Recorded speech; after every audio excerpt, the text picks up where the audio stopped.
Hello fanatics, here I am with another case of my true crime. This one comes with a warning. The details inside this video are disgusting. They are vile and truly despicable. So, viewer discretion is advised. Please enter at your own risk. I know a lot of these true crime say viewer discretion is advised. We talk about crime scenes and discuss horrible acts. Please do not be eating when you are watching this episode because you don't want to eat. If you are eating right now, please come back a couple of hours after you've eaten. Today we are discussing this person. And I believe it's in the 1940s. Ugh. What this woman does, on the surface of it, okay, I've talked about a lot of people, a lot of criminals and a lot of depraved individuals, and sometimes you can kind of go, kind of get where you're coming from.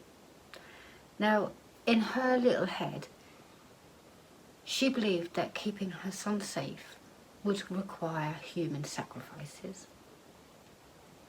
Makes sense in some kind of weird way. But she goes a lot further than that. And you don't want to be eaten. Okay? Just putting that out there. So, I'm going to skedaddle. Thank you for joining me. Not sure you will again after this. Let me know your thoughts down below. I love hearing from you guys, and yeah, please take this warning as a warning. And I shall see you soon in another episode.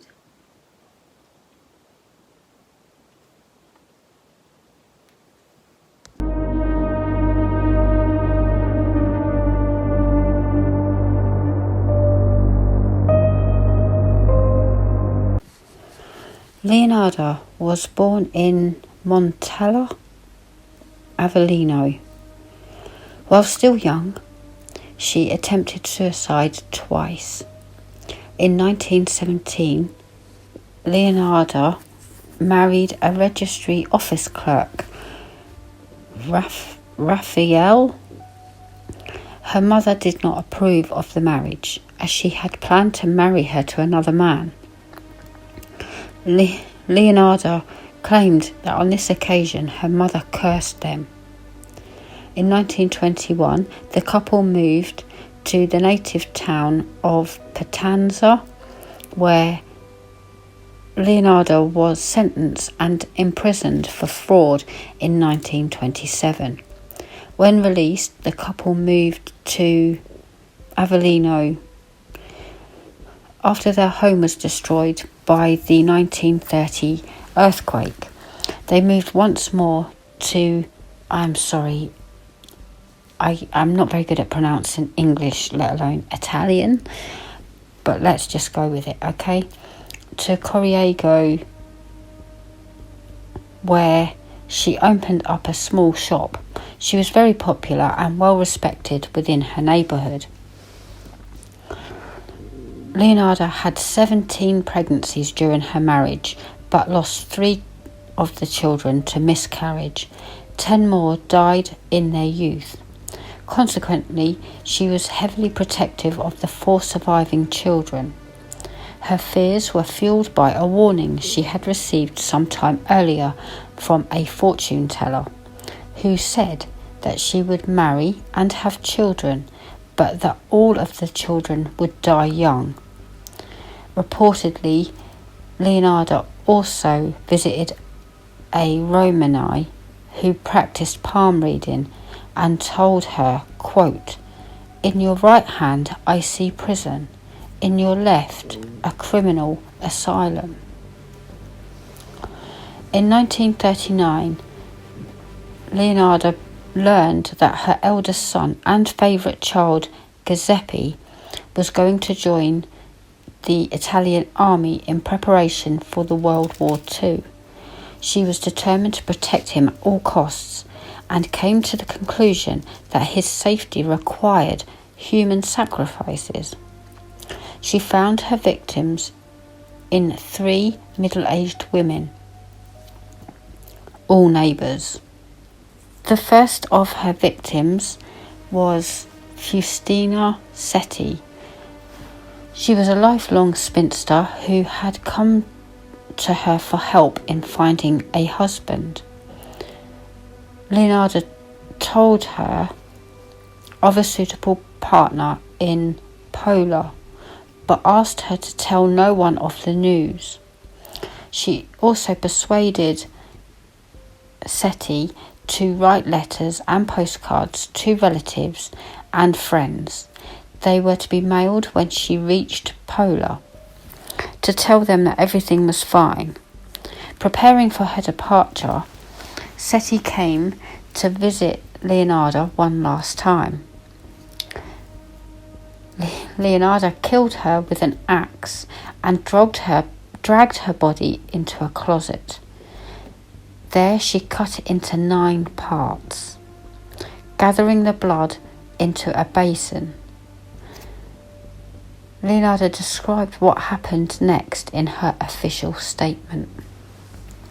Quote, "I threw the pieces into a pot, added 7 kilos of caustic soda, which I had bought to make soap, and stirred the mixture until the pieces dissolved in a thick, dark mush that I poured into several buckets and emptied in a nearby septic tank.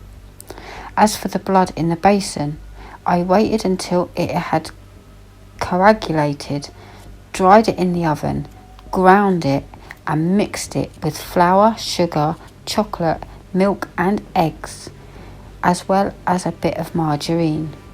Kneading all the ingredients together, I made lots of crunchy tea cakes and served them to the ladies who came to visit, although Giuseppe and I also ate them." Some sources also record that she apparently received Setti's life insurance, or her life savings, of 3,000 lira as payment for her services. Francesca Savoy was her second victim. Leonarda claimed to have found her a job at a school for girls in another part of town I can't pronounce. Like Setti, Francesca was persuaded to write letters, postcards, to be sent to friends, this time from Coriego, detailing her plans. Also, like Setti, Francesca came to visit with Leonarda before her departure. She too was given drugged wine and then killed with an axe. The murder occurred on the 5th of September 1940. Francesca's body was given the same treatment as Setti's, and Leonarda is said to have obtained 3,000 lira from her second victim. Leonarda's third and final victim was Virginia, a former soprano said to have sung at La Scala. For her, Leonarda's claimed to have found her work as the secretary for a mysterious guy in Florence. As with the other 2 women, she was instructed not to tell a single person where she was going. Virginia agreed. and on the 30th of September 1940 came for a last visit to Leonarda. The pattern to the murder was the same as the first two. However, unlike the first two victims, Virginia's body was melted to make soap, according to her statement. Quote, "She ended up in the pot like the other two. Her flesh was fat and white. When it had melted, I added a bottle of cologne, and after a long time on the boil, I was able to make some most acceptable creamy soap. I gave bars to neighbours and acquaintances.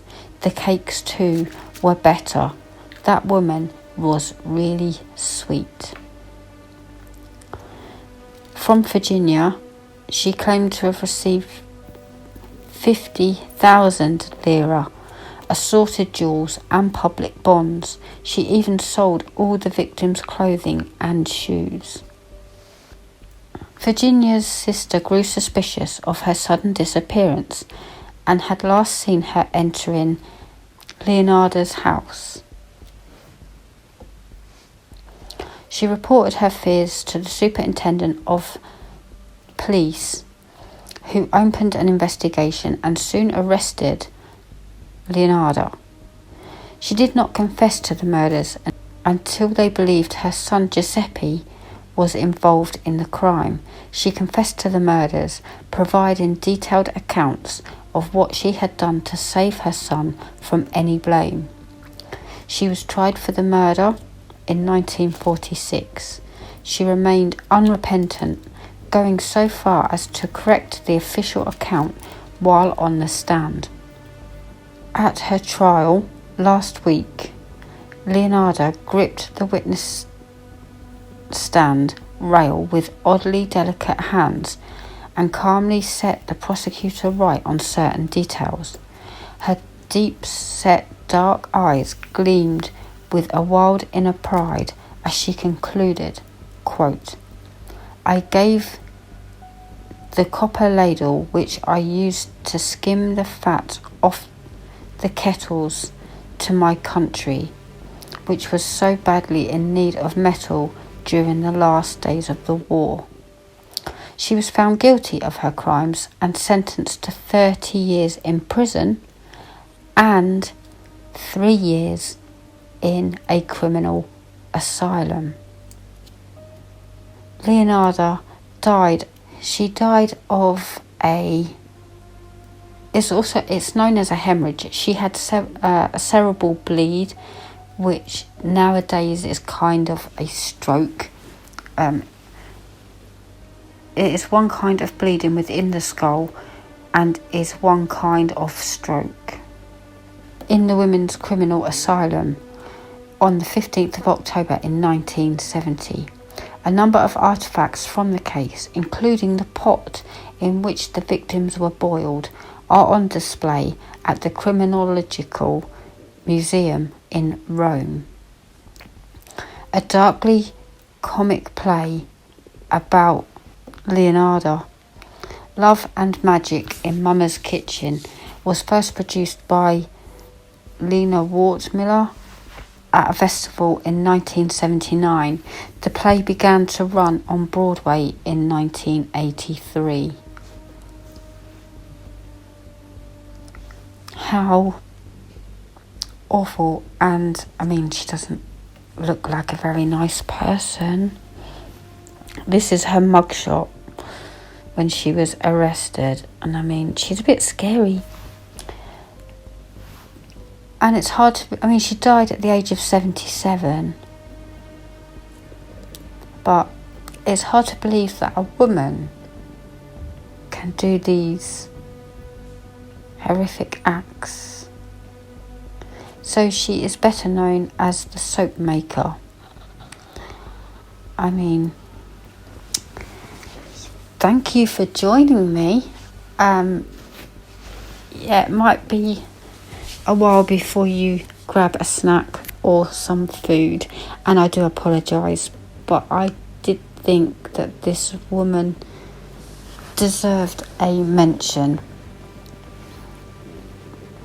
And not to mention of Faustina, Sept, Francesca and Virginia, the poor victims who were neighbours and came to her for advice.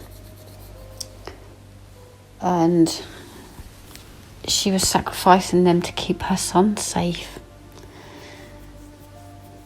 It's disgusting. But thank you for joining me. And I shall see you in another episode of my Thriller Thursday true crime episodes very soon. Stay safe out there. Bye.